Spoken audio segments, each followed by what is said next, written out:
What's up everybody, welcome to Money Management channel. My name is Andrei and today I'm gonna be doing an update on SOFI stock. I got the cash in the bag, stadium packed, born a rock star in this life, gonna live it up. And in today's video, first of all, I will show you where we are on a price chart and how we get there. Then I will continue with the fundamental news and I will show you what news is the catalyst for this asset right now. And at the end of this video, I will share my thoughts and my technical analysis, and I will show you what should we expect next. So let's start with the price chart.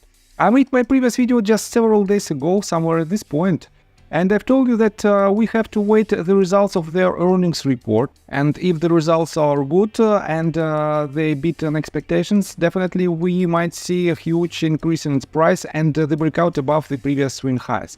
And I also told you that we have to break the $7.5 mark.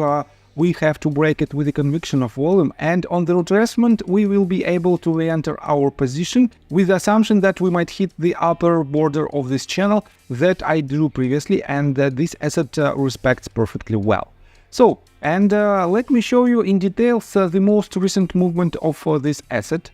Right before the earnings report on pre-market hours, we have this huge increase in its price. Then it reached the level of about $7.86 and it dropped for quite harsh, let me show you, about 15% to the downside. And this drop is quite significant, but in my technical analysis I will show you that we are still quite bullish on SOFI.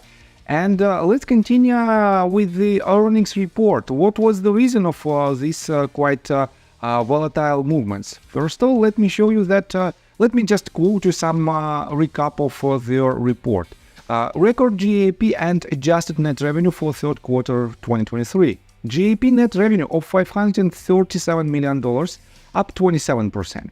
$531 million adjusted net revenue, up 27% year over year. Record adjusted EBITDA of $98 million, up 121% year over year. GAAP EPS loss of 29 cents. EPS loss excluding the impact of goodwill impairment of 3 cents. New member adds of over 717,000. Quarter end total members up 47% year over year to over 6.9 million. New product adds of nearly 1,047,000. Quarter end total products up 45% year over year to over 10.4 million. Total deposit growth of $2.9 billion, up 23% during the third quarter to $15.7 billion. $68 million growth in tangible book value. $171 million on a trading 12 months basis.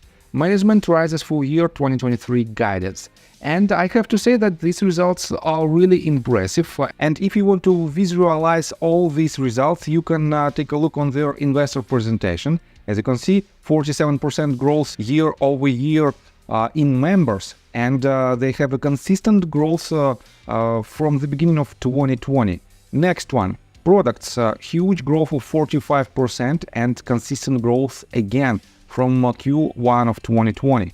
Galileo accounts 10% year-over-year growth, and it is the new record results for this quarter. Next one, lending and financial services products, 24% year-over-year growth in lending products and 50% year-over-year growth in financial services products.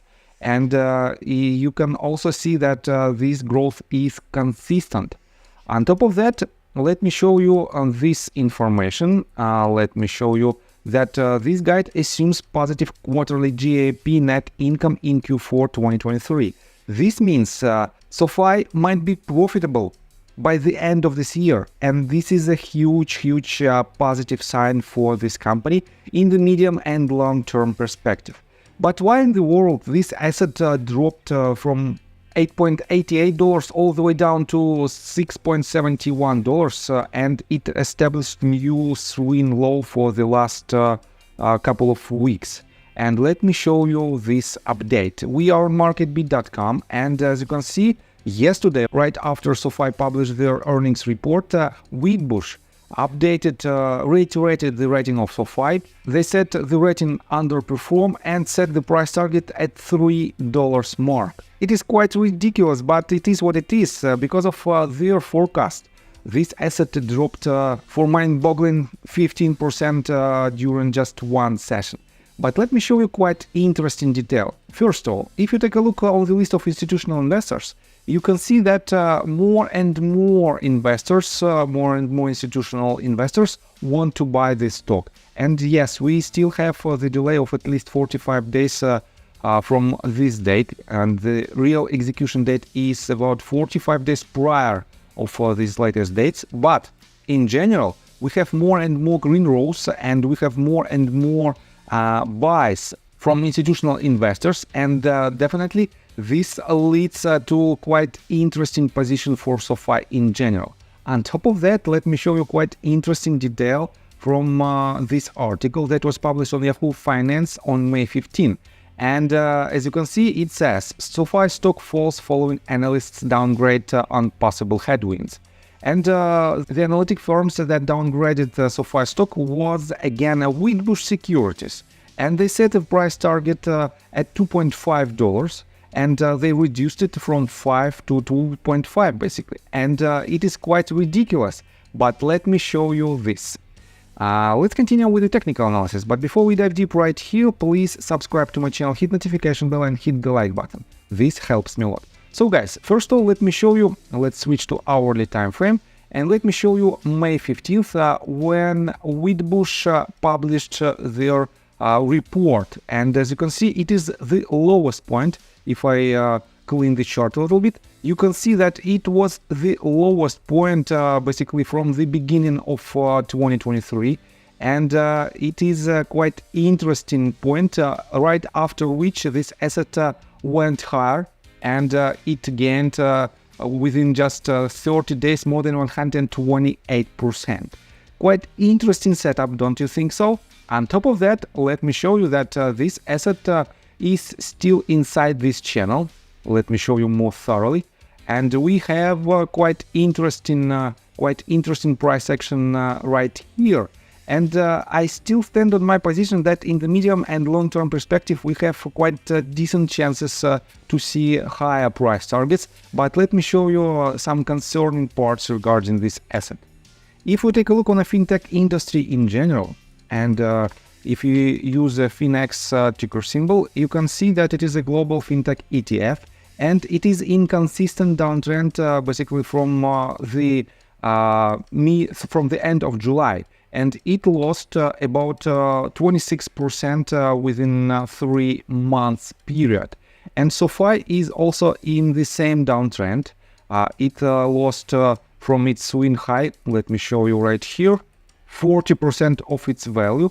And I think we have to see some kind of rebalance of this price action, and we have to see at least a breakout above the previous swing highs.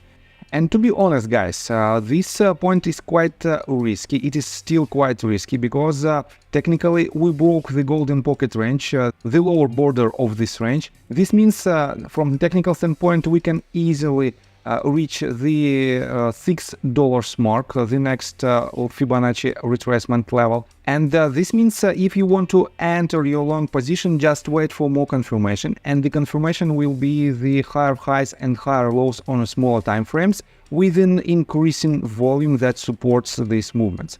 And in general, for the long-term holders, I still think that this asset is very lucrative because it has consistent growth for almost 3 years in a row, on almost all of their parameters. And this means you can rely on this asset as the long-term holdings in your portfolio. But definitely, first of all, do your own due diligence and make your own conclusion. So, I think that's all information that I want to provide you. If you like my video, please hit the like button and subscribe to my channel with notification bell. And see you guys and girls next time. Bye! I got the cash in the bag, stadium packed. Born a rock star in this life, gone live it up on the attack. Baby, I'm bad, I just wanna get caught up in this life. I'm crazy, I'm mad, doing no cap. Only God wants you.